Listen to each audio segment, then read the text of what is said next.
என்னோட முகம் வந்தது அப்படின்னா பீஸா படத்தில் தான். ஓகே, ஒன்றுமே இல்லாத ஒரு ஆளாக இருந்தாலும் டெஃபினட்டாக நம்ம உண்மையாக வேலை செஞ்சால் நம்ம ஆசைப்பட்டது நம்மளுக்கு நடக்கும். வெற்றி சார் ஆஃபீஸ்லேருந்து ஃபர்ஸ்ட் ஒரு நாள் ஃபோன் வந்துச்சு. சாரே தான் கதை சொன்னார். அவர்கிட்ட நான் ஒன்று தான் நான் சொன்னேன், சார் நான் உங்களை நம்பி வரேன், நீங்கள் பார்த்துக்கோங்க சார் அப்படின்னு. ஒரு நாள் வந்து சார் கொஞ்சம் டவுனாக இருந்தார். இண்டஸ்ட்ரிக்கு நானும் சொக்கும் ஆல்மோஸ்ட் ஒரே டைமில் தான் வந்தோம். நான் அசிஸ்டன்ட் டைரக்டராக வரும்போது சொக்கு வந்து அசிஸ்டண்ட் மேனேஜராக ஜாயின் பண்ணுறாரு. சொல்லி முடிச்சதுக்கப்புறம், என்ன சார் சுச்சுவேஷனை பார்த்தா ஆடுகளத்தோட இன்டர்வல் பிளாக் மாதிரி இருக்குது அப்படின்னு. அப்போ நீங்கள் தனுஷ் சார், நான் உங்கள் கையில் இருக்கிற சேவலா சார். என்னோட ஃபேவரட் வந்து இந்த கடைசி பாட்டு வெற்றி வீரனே அப்படின்ட்டு. சார்கிட்ட நான், சார் இந்த பாட்டை எப்படியாவது விட்டுருங்க சார், இந்த பாட்டு போதும் சார். எல்லாருக்கும் வணக்கம். ஒரு 5 நிமிஷத்துக்கு முன்னாடி ஆண்ட்ரியா மேம் கேட்டாங்க, நீங்கள் எவ்வளோ நேரம் பேசுவீங்க அப்படின்னு. அது லாஸ்ட்டாக வரவங்க எல்லாருக்குமே அந்த ஒரு கரெக்டாக அந்த இடத்துல மாட்டிக்கிறோம், வேற வழியும் இல்லை. வந்த எல்லாருக்குமே ரொம்ப ரொம்ப நன்றி. எங்கள் அழைப்பை ஏற்றுக்கிட்டு வந்த எங்கள் நண்பர்கள், ப்ரெஸ், மீடியா, டெலிவிஷன் நண்பர்கள், ஃபோட்டோகிராஃபர்ஸ், வீடியோகிராஃபர்ஸ் எல்லாருக்குமே ரொம்ப ரொம்ப நன்றி. லைட்டாக பதட்டமாக இருக்குது. ஏன்னா எப்பயுமே எந்த ஒரு ஸ்டேஜ் ஏறினாலும் டீம் எல்லாருமே என்னென்னா இங்கே இருப்பாங்க. ஸோ பக்கத்துலேயே ஆள் துணைக்கு இருக்காங்க அப்படின்னு ஒன்று இருக்கும். இப்போ தனியாக ஏதோ ஏற்றி விட்ட மாதிரி ஒரு லைட்டாக பதட்டமாக இருக்குது. நான் லைஃப்பில் நம்புகிற விஷயம் வந்து, ஒரு விஷயம் ரொம்ப முக்கியமாக நம்புறது வந்து, அன்னன்னைக்கு நாள் நல்லபடியாக போகணும், அன்னன்னைக்கு மிஷனை நல்லபடியாக முடிச்சு சந்தோஷமாக தூங்கினா போதும். அந்த குட்டி குட்டி விஷயங்கள் எல்லாமே சேர்த்து நம்ம போக வேண்டிய இடத்துக்கு நம்மளை கரெக்டாக கூட்டிகிட்டு போகும் அப்படின்ட்டு. அந்த மாதிரி இந்த நாளுக்கு நான் ரொம்ப ரொம்ப நன்றியோடு இருப்பேன்னு நினைக்கிறேன். ஏன்னா ஃபர்ஸ்ட் ஆஃப் ஆல் நான் சரி இப்போ எப்படி எல்லாரும் என்ன பேசுவாங்கன்னு தெரியலையே அப்படின்னு மாதிரி இருந்தபோது, இன்னைக்கு வந்து பேசி எங்கள் எல்லாரையும் ஃபர்ஸ்ட் ஆஃப் ஆல் சந்தோஷப்படுத்தின எல்லாருக்குமே ரொம்ப ரொம்ப நன்றி. ஏன்னா இவ்வளோ ஹாப்பியாக நான் ஒரு ஆடியோ லான்ச்சு எனக்கு பர்சனலாக நான் பார்த்ததே இல்லை. ஸோ அதுக்கு ஃபர்ஸ்ட் ஆஃப் ஆல் ரொம்ப நன்றி. சேதோன்னு எனக்கு ரொம்ப நன்றி வந்ததுக்கு. ஏன்னா என்னோட ஃபஸ்ட்டு நான் தேட்டரில் என்னோட முகம் வந்தது அப்படின்னா பீஸா படத்தில் தான். ஸோ பீஸா படம் பார்த்துட்டு, ஓகே ஒன்றுமே இல்லாத ஒரு ஆளாக இருந்தாலும் டெஃபினட்டாக நம்ம உண்மையாக வேலை செஞ்சால் நம்ம ஆசைப்பட்டது நம்மளுக்கு நடக்கும் அப்படின்னு அந்த நம்பிக்கை எனக்குள்ளே விதைச்ச பல பேரில் சேதுன்னு ஒருத்தன். ஸோ அந்த நம்பிக்கை அன்னைக்கு அவர் விதைச்சதுக்கு ரொம்ப ரொம்ப நன்றி. வெற்றி சார் பற்றி கடைசியாக பேசலாம் அப்படின்னு வச்சுருந்தேன். ஆனால் இந்த படம் ஆரம்பித்ததே அங்கேருந்து தான், அவர்கிட்ட இருந்து தான். அதனால் நான் அங்கேருந்தே ஆரம்பிச்சிடலான்னு பார்க்குறேன். வெற்றி சார் ஆஃபீஸ்லேருந்து ஃபர்ஸ்ட் ஒரு நாள் ஃபோன் வந்துச்சு. கால் பண்ணி கூப்பிட்டாங்க. சரி சாரை பார்த்துட்டா ஃபார்முலா ஒரு 5-10 நிமிஷம் பேசிட்டு, ஓகே கதை கேட்டுட்டு சொல்லுப்பா அப்படின்னு சொல்லி அமுச்சு விட்ருவாரு அப்படின்னு நினச்சா, சாரே தான் கதை சொன்னார். ஒரு ஹோல் க்ரக்ஸ் ஆஃப் த ஸ்டோரியை ஒரு 1/2 hour சொல்லி முடிச்சுட்டு, அதுக்கப்புறம் ஒரு 1 மணி நேரம் 1.5 மணி நேரம் பேசியிருப்போம்னு நினைக்கிறேன். எனக்கு என்னென்னா, ஒரு கதையை சார் இவ்வளோ நம்பி சொல்கிறாரு அப்படின்னா, அவர் அந்த கதை மேலே வச்சிருக்கிற நம்பிக்கை என்ன அப்படிங்கிறத மட்டும்தான் நான் நம்பினேன். அவர்கிட்ட நான் ஒன்று தான் நான் சொன்னேன், சார் நான் உங்களை நம்பி வரேன், நீங்கள் பார்த்துக்கோங்க சார் அப்படின்னு. அவ்வளோதான். இன்னைக்கு வரைக்கும் பார்த்துக்கிட்டு இருக்கீங்க சார், ரொம்ப நன்றி சார். அண்ட் அதுக்கப்புறமேட்டு எனக்கு என்னென்னா, ஃபஸ்ட்டு மீட்டிங்கில் ஒரு பெரிய ஆள் கிட்ட போகிற மாதிரி ஒரு ஃபீலிங்கே இல்லை. சில பேர்கிட்ட மட்டும்தான் நம்மளுக்கு அவ்வளோ டக்குன்னு பழக வராது. எனக்கு என்னென்னா, ஒரு பாயிண்ட்டுக்கு அப்புறம் ரொம்ப ஜாலியாகிடுச்சு அவர் கூட பேசுறது. ஏன்னா ஒரு நாள் ஃபோன் பண்ணார், இல்லை சும்மா தான் அடித்தேன் அப்படின்னாரு. பரவாயில்லையே சார், சும்மா அடிக்கும் போது நம்மளுக்கு அடிக்கிறாருன்னா அவர் சும்மா சொன்னாரா நல்லான்னு தெரில. எனக்கு அதெல்லாம் ஒரு மாதிரி பயங்கர ஜாலியாகிட்டு, அப்புறம் நான் சும்மா இருக்கும் போதெல்லாம் அடிப்பேன்.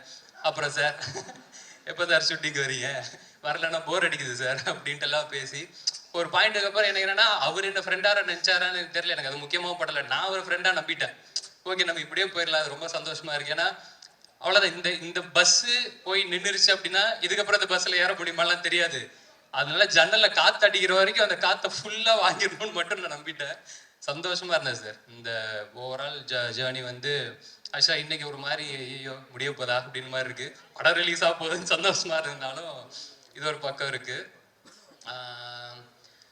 ஒரு நாள் வந்து சார் கொஞ்சம் டவுனாக இருந்தார். எனக்கு சொக்கண்ணனை பற்றி பர்சனலாக எனக்கு அவ்வளோவா தெரியாது, இந்த படத்தில் தான் அறிமுகம். சார் டவுனாக இருந்தார். என்ன சார் என்னாச்சு அப்படின்னு பாருன்னா, இல்லை நான் வந்து இந்த இண்டஸ்ட்ரிக்கு நானும் சொக்கும் ஆல்மோஸ்ட் ஒரே டைமில் தான் வந்தோம். நான் அசிஸ்டன்ட் டைரக்டராக வரும்போது சொக்கு வந்து அசிஸ்டண்ட் மேனேஜராக ஜாயின் பண்ணுறாரு. இன்னைக்கு வந்து இத்தனை வருஷம் கழிச்சு சொக்கு மொதல் படம் பண்ணுறாரு. நல்லபடியாக அந்த படம் வந்து சேர்ந்துடணும், கரெக்டாக வந்து இதாகிடணும். ஏன்னா படத்தோட பிஸ்னஸ் அது இதுன்னு எல்லாத்தையுமே கொண்டு போய் கரெக்டாக லேண்ட் பண்ணிடணும். அது எல்லாமே ரொம்ப இதுவாக போயிட்டு இருக்குன்னு சொல்லி ரொம்ப குரூஷியலான ஒரு சுச்சுவேஷனில் சொல்லிட்டு இருந்தாரு. சொல்லி முடிச்சதுக்கப்புறம், என்ன சார் சுச்சுவேஷனை பார்த்தா ஆடுகளத்தோட இன்டர்வல் பிளாக் மாதிரி இருக்குது அப்படின்னு சிரிச்சுட்டு, ஆமா கொஞ்சம் அந்த மாதிரி தான் இருக்குல்ல அப்படின்னாரு. அப்போ நீங்கள் தனுஷ் சார், நான் உங்க கையில் இருக்கிற சேவலா சார்? கண்டிப்பாக பார்த்தே அடிச்சிருவோன்னு நம்புறேன் சார். அந்த நம்பிக்கையில் இருக்கிறேன், பார்ப்போம். ஆண்ட்ரியா மேம் சேம் அதே தான். ஏன்னா ஃபர்ஸ்ட் ஆண்ட்ரியா மேம் கதை கேட்டு தான் அனுப்பியிருக்காங்க சார்கிட்ட. அப்படி இருக்கும்போது அவங்களும் ஒரு கதை கேட்டு ஓகே பண்ணியிருக்காங்க அப்படின்னா, எனக்கு மற்ற எல்லாத்தையுமே தாண்டி நான் இன்னும் அந்த மனுஷி படமோ இல்லை பிசாசு டூவோ நான் பார்க்கல மேம். ஆனால் நிறைய பேர் சொல்லி நான் கேட்டுட்டேன், அதில் எக்ஸ்ட்ரானரியாக பெர்ஃபார்ம் பண்ணியிருக்கீங்க அப்படின்னு. ஸோ எனக்கு என்னென்னா, யாரோ ஒருத்தவங்க சொன்னாங்க, சாரி மிஸ் பண்ணிட்டு நினைக்கிறேன், இது எல்லாமே அதுக்கான ஆரம்ப புள்ளியாக இருக்கும்னு நான் நம்புகிறேன். ஸோ இதுக்கப்புறம் அது எல்லாமே பயங்கரமாக எல்லாமே ஒன்று கூடி வரும்னு நம்புகிறேன். ரொம்ப ரொம்ப நன்றி. எல்லாரும் சொன்ன மாதிரி என் அண்ணன்றது முக்கியமாக நான் கற்றுக்கிட்டது ஒன்று தான், போட்ட காசு ப்ரொடியூசருக்கு வந்து சேரணும் அப்படின்னு. அந்த விதத்தில் உங்களுக்கும் சொக்கண்ணனுக்கும் எல்லாமே நல்லபடியாக வந்து அமைஞ்சிடும் நான் கடவுளை வேண்டிக்கிறேன். அடுத்தது விக்ரமன் டைரக்டரு. இவ்வளோ அவர் நிறைய பேசுவாருன்னு தெரியும், ஆனால் என்னன்னா இன்னைக்கு கரெக்டாக பேசிட்டீங்க. நான் இந்த ஸ்டேஜில் பேசுறத இது லைவ்லாம் போகுதுன்னு நினைக்கிறேன், யூடியூப்ல இதை சென்சார்லாம் பண்ண முடியாதடா அப்படின்னு நினச்சின்னு இருந்தேன். சூப்பர். என்னோட ஆசை எல்லாமே ஒன்னே ஒன்று தான் விக்ரமன், படம் நல்லபடியாக போகணும், ஒரு பெரிய ஹீரோ உங்களுக்கு கால் பண்ணணும், இன்னும் பெரிய இடத்துக்கு நீங்கள் போகணும், அவ்வளோதான். மற்றபடி எனக்கு வேறு எந்த இதுவுமே கிடையாது. நிச்சயமாக அது நடக்கும்னு நான் நம்புகிறேன். ஜிவி ப்ரோ பற்றி எனக்கு சொல்கிறதோட ஒன்றே ஒன்று கேட்கணும் அப்படின்னு ஒன்றும் இல்லை சார். எனக்கு இந்த ப்ரொமோஷன்ஸ்லாம் போயிட்டு இருக்கும்போது டைம் மேனேஜ்மெண்ட்லாம் எப்படி பண்ணுறீங்கன்னு என்னையவே கேட்டாங்க. எனக்கு என்னன்னா, ஒரு வேலை தான் பார்க்குறோம் நாங்கள், ஒரே ஒரு வேலை, அதை கரெக்டாக பண்ணி கொண்டு போய் சேர்க்குறதே போராட்டமாக இருக்கிற இந்த காலத்தில் நடிக்கிறீங்க, பாட்டு பாடுறீங்க, பாட்டு போடுறீங்க, இது கான்சர்ட் வேற, எல்லாத்தையுமே முடிச்சுட்டு தூங்குறீங்களா சார்? தூங்குவீங்களா சார்? கரெக்டா? Okay sir. உடம்பு பார்த்துக்கோங்க சார், பத்திரமா உடம்பு பார்த்துக்கோங்க. ஏன்னா இந்த ஆல்பம் டெஃபினட்டாக நீங்கள் சாருக்காக ஒத்துட்டு இருப்பீங்க. எனக்கு ரொம்ப ரொம்ப நம்மளுக்கு ஒரு ஒரு ஒரு ஒரு சின்ன சின்ன ஆசை இருக்குல்ல சார், வாழ்க்கையில் இதெல்லாம் டிக் அடிச்சிடணும் அப்படின்ட்டு. ஜிவி சார் ஆல்பம்ல நான் நடிச்சிட்டேன் அப்படின்னு எனக்கு அவ்வளோதான், அதை நான் டிக் அடிச்சிட்டேன். அதுலேயே எனக்கு பயங்கர சந்தோஷம். எனக்கு என்னன்னா, ப்ளஸ் அந்த சொன்னது உங்களுக்கு ஹிட் மிஷின் ஒரு பேர் வச்சிருக்காங்க தெரியும்ல சார், அந்த மிஷின் இந்த இந்த படத்தை நல்லா தள்ளிடும்னு நான் நம்புறேன். ஏன்னா எல்லா ஸ்டைல் ஆஃப் பாட்டும் இந்த படத்தில் அமைஞ்சது இன்னொரு ரொம்ப சந்தோஷமா பார்க்குறேன். அவர் எப்படி எல்லா ஜானரும் பண்ணணும், அது ஹிட்டு கொடுக்கறது சாதாரண விஷயம் கிடையாது. ஏன்னா இப்போ அமரன் அது ஒரு ஜானர்ல இருக்கும், இப்போ ரீசெண்டாக அந்த பராசக்தி சிங்கிள் ஆகட்டும், குட் பேட் அக்லி ஆகட்டும், ஒன்னொன்று வேற வேற இதில் இருக்கும்போது எக்ஸ்ட்ரானரி அதெல்லாம் பெர்ஃபார்ம் பண்ணி, எனக்கு என்னன்னா இந்த படத்தில் எல்லா ஸ்டைல்லேருந்து ஒரு ஒரு பாட்டு அமைஞ்சதே ரொம்ப சந்தோஷம் சார். ஓவராலாக இந்த ஆல்பம் வந்து டெஃபினட்டாக மக்களுக்கு இன்னும் நல்ல படத்துக்கு அப்புறம் போய் சேரும் நம்புகிறேன். என்னோட ஃபேவரட் வந்து இந்த கடைசி பாட்டு வெற்றி வீரனே அப்படின்ட்டு. சார் கிட்ட நான், சார் இந்த பாட்டை எப்படியாவது விட்டுருக்கு சார், இந்த பாட்டு போதும் சார். ஏன்னா அந்த பாட்டு எனக்கு தெரிஞ்சு படம் வந்ததுக்கு அப்புறம் ஒரு ஹீரோ ஒரு வில்லன் எல்லாத்தையுமே தாண்டி ஒரு காமன் மேனுக்கான ஒரு ஒரு பாட்டாக இருக்கும்னு நான் நம்புகிறேன். எல்லா காமன் மேனும் உண்மையாக உழைக்கிற எல்லாருக்குமே அந்த பாட்டு போய் சேரும்னு நான் நம்புகிறேன். So thank you so much sir இந்த ஆல்பம்காக. அண்ட் அசார் மாஸ்டர், ரொம்ப ரொம்ப நன்றி மாஸ்டர். எந்த மாஸ்டர் கூட ஒர்க் பண்றனாலே கன்ஃபார்மா அசார் மாஸ்டர் கூட ஒர்க் பண்ணியே தீர்வேன் நான் சொல்லிட்டேன். அதாவது இது போதும்ன்றாருங்க, இது போதும் அப்படின்னு சொல்ற ஒரு மாஸ்டர் எனக்கு அவ்வளோ சந்தோஷமாயிடுச்சு எனக்கு. ஏன்னா எனக்கு அந்த லொக்கேஷன் போனதே, நாங்கள் சீரியல் ஷூட் பண்ண லொக்கேஷன் அந்த கண்ணுமொழி பாட்டுக்கு, அந்த லொக்கேஷன் போயிட்டு எனக்கு மாஸ்டர் கூட ஒர்க் பண்ணது எனக்கு ரொம்ப ஹாப்பி மாஸ்டர். டெஃபினட்டாக நம்ம நிறைய ஒர்க் பண்ணலாம். ரொம்ப ரொம்ப நன்றி. முக்கியமாக சதீஷ் ஸ்டெப்பு கொடுத்ததுக்கு ரொம்ப ரொம்ப நன்றி மாஸ்டர். அண்ட் ஆர்டி சார், நான் ஃபஸ்ட்டு ஒர்க் பண்ணுற ஒரு சீனியர் டிஓபி சார். எனக்கு எல்லாமே ஒரு மாதிரி ஃப்ரெண்ட்ஸு அப்படியே அந்த மாதிரி அமைச்சிட்டாங்க. எனக்கு என்னென்னா, ஒரு ஃபஸ்ட்டு படம் விக்கர்ணன், இப்போ தான் நம்ம வந்துக்கிட்டு இருக்கோம். ஒரு எல்லாத்தையுமே கரெக்டாக பார்த்துக்கிற, நல்லபடியாக அதை ஹேண்டில் பண்ணுற ஒரு ஆள் ஒன்று தேவை. ரொம்ப சூப்பராக பார்த்துக்கிட்டு எனக்கு இன்னைக்கு படம் பார்க்கும்போது, ட்ரெய்லர் பார்க்கும்போதே அந்த நல்ல ஒரு ஃபீலிங் இருந்துச்சு சார். ரொம்ப ரொம்ப நன்றி சார். எல்லாத்தையுமே டோட்டலாக காப்பாற்றி கொடுத்துட்டீங்க. தேங்க்யூ. அண்ட் ருஹானி ரொம்ப ரொம்ப நன்றி. So happy to work with you. டெஃபினட்டாக உங்களுக்கும் நிறைய வாய்ப்பு வரணும்னு நான் வேண்டிக்கிறேன். தானு சார், கதிரேசன் சார் ரொம்ப நன்றி சார், வந்ததுக்கு ரொம்ப நன்றி. பவன் சாரோட பர்ஃபார்மன்ஸ் வந்து அதுவும் நிறைய பேர் சொல்லிட்டாங்க.